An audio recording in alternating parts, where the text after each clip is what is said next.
আজকে মঙ্গলবার, আমার তো বিরাতে চেম্বার থাকে। আর মিহিরানিকে স্কুলে দিলে ওর স্কুলের সামনে আমাকে একটু ওয়েট করতে হয়। উনি কখনো 9টায় বেরোন, কখনো 9টা 15, আবার কখনো বা 10টা। আর সেই জন্য ভাবলাম মঙ্গলবার দিনটা স্কুলে দেবো না আর কি। ওর মোটামুটি একটু অভ্যাস হোক, যখন থেকে একা একা থাকতে পারবে তখন থেকে মঙ্গলবার করে পাঠানোটা শুরু করবো। আর এইদিকে সকালবেলা তো আমি রেডি হচ্ছিলাম, আর মিহিরানি খাওয়া দাওয়া করছিল, আর অরিন্দমের সঙ্গে একটুখানি খেলাধুলা করছিল।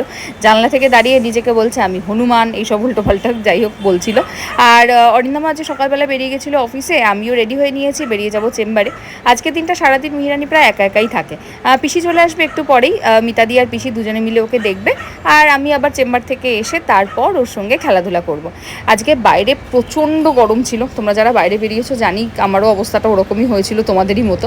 আর চেম্বার থেকে আসার পথে মিহিরানির জন্য একটা বল নিয়ে এসেছিলাম, বল পেয়ে তো উনি খুবই খুশি, একটুখানি খেলাধুলা করছিল। আর বিকালবেলা আমি আবার বেরিয়ে গেছিলাম বনহুগলিতে চেম্বার থেকে আমি ফেরার পরে পিসি আর মিতাদি চলে গেল বাড়ি। আর তারপর ওকে একটু ডিনার করিয়ে দিলাম। তারপর হঠাৎ দেখলাম নিজেই বই খাতা নিয়ে বসে গেল, আমাকে দেখাচ্ছিল কোনটা হেড কোনটা লেগ। আজকাল একটু একটু টুকটুক করে শিখছে তো স্কুলে গিয়ে, সেগুলো আবার আমাকে এসে একটু দেখায়। ডিনার করার পরে গোলু এসেছিল, গোলু দাদার সঙ্গে দুদিন পরে আজকে একটু খেলাধুলা চললো, বেশ খেলাধুলা করেছে অনেকক্ষণ। খেলে টেলে কিছুতেই ঘুমোবে না, কিন্তু পরের দিন তো আবার স্কুল আছে, তাই জন্য একটু তাড়াতাড়ি ঘুম পাড়াতেই হবে। তাই গোলু দাদার সঙ্গে খেলাধুলা করে মিহিরানি ঘুমিয়ে পড়লো।